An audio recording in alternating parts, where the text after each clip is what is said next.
Hi, I'm Madeleine from Cambridge, Massachusetts, currently kayaking on the Charles River. You're watching what I'm doing right now. Hey Todd, do you want to see a magic trick? Yeah. Watch this. Aha!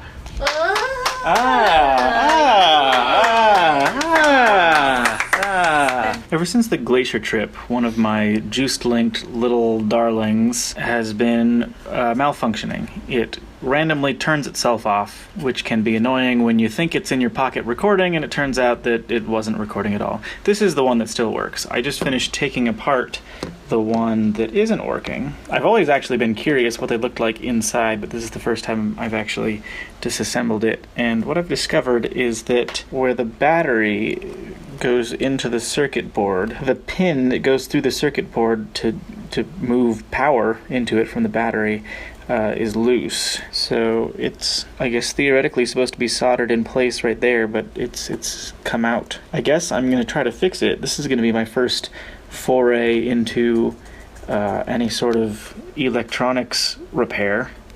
We'll see how it goes. Wait, why is every day end with tug except for, is that Tuesday? Oh, that Wednesday? Oh yeah, Monday, Tuesday, there we go. Wednesday. I don't know why. Does that mean that Heidi Montag's last name is Heidi Monday?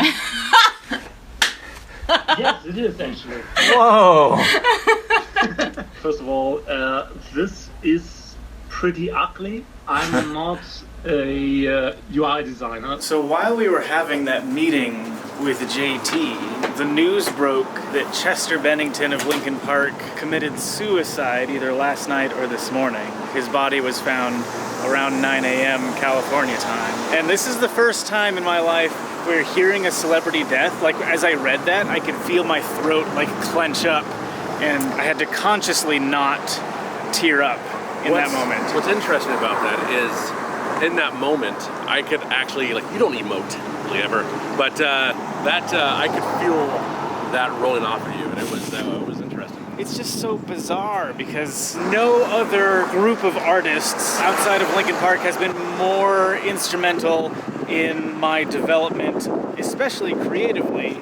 But there's no way to measure how that affected me as a person growing up either. Like, I'm sure it's just so much of who I am right now is because of the music that I listen to and the choices that listening to that music caused me to make over the course of my life. When we met 10 years ago, one of the very first things you told me was you love Lincoln Park. Yeah. And the music that you showed me was Lincoln Park. Yes. Yeah, I think it's very obvious that anyone who listens to anything that I have written can tell that it's very heavily inspired by that genre of music. So it's weird to think that there will be no more from that exact same group of people. Who knows what the other band members are going to do at this point? Does Lincoln Park go away? Do they get a different singer and continue as a slightly different group? I don't know. I think that's the thing that for me is hitting is like that sense of loss, like loss of potential. Yeah. What could be. I don't know. It's weird. I feel weird. Also, I just realized I'm a dum-dum because I shot that thing overexposed and in the wrong color temperature. What you gonna do? Emotions. Emotions. It highlighted how I was feeling in that moment. Todd and Michael Morgan and myself just got out of a really long Skype call with a potential business partner, and we are confronted with a decision, and it's not a binary decision where it's like either this or this. There are many paths forward, and it's hard to decide which one of those paths is the best one. It feels a little bit like if you play RPG games and you're creating a character, they give you a certain number of points to spend on things like charisma and intelligence and strength and stealth and whatnot. So you have to choose which of those things you want to more heavily invest in. In this situation, all of the different paths might yield different amounts of money that the company makes. They might yield different amounts of employee satisfaction. They might yield different amounts of just overall goodness that's put out into the world. This decision certainly affects how much content in general the company will be able to put out, definitely in the short term, maybe in the long term. And some possible choices related to this decision could fundamentally change the company, or my life, or the lives of all of the people currently in the company. There are a good handful of business decisions that you have to make on a regular basis that are relatively easy, especially if you've taken the time to decide what is the vision of the company. Why are we doing what we're doing?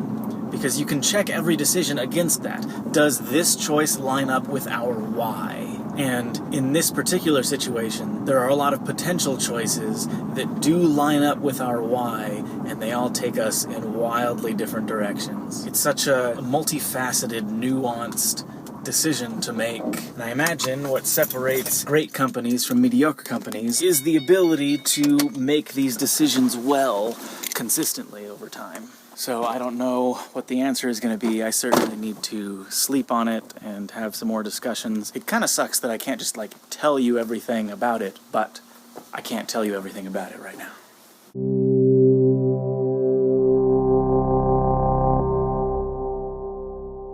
One of the things we wanted to incorporate into this trip was going to Yellowstone so we could use the thermal camera. Katelyn sent a bunch of things that we can do in Yellowstone: volcanoes, hot spring geysers, fault lines, earthquakes. Specifically in Yellowstone, there's a Grand Prismatic Spring, Old Faithful, West Thumb Geyser Basin. It's a handful of things. So we have options, essentially. The point of this trip, besides Yellowstone, is to go to Casper, Wyoming for the solar eclipse. So right now I'm just waiting to hear back from the organizers about potential interviews. The plan is just to go and film the festival. So it's a multi-day festival. So if it's a thing where we can get into Casper early enough to get some stuff that's happening the previous day, Sure. kind of make it a whole thing. So that goes into this whole thing. So right now with Yellowstone, it's 1,250 miles, round trip. Ideally, we could leave on the 17th. The 18th would be the Yellowstone day, and then we would leave on the 22nd from Casper back to Missoula. I think that kind of requires us to come up with a plan of what we actually, how we want to film this. Hello, Callie.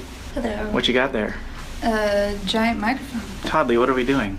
We're gonna go film a artsy music video. Oh, with a big camera, maybe? Oh. Ooh, I wonder what it could be.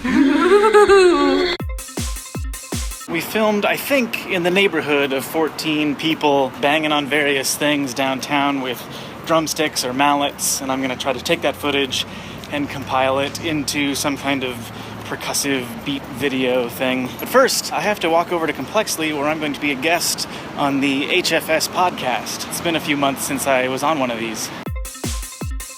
We just finished filming Holy Effing Science. That was the most meandering one that I've been on. Yeah, I think it is one of the more meandering ones, but it was pretty good. Yeah? That's HFS at its best. Yeah. Plus, I found my topic 10 minutes before, so I count mine on was 30 minutes the before. meandering. Yeah. Too.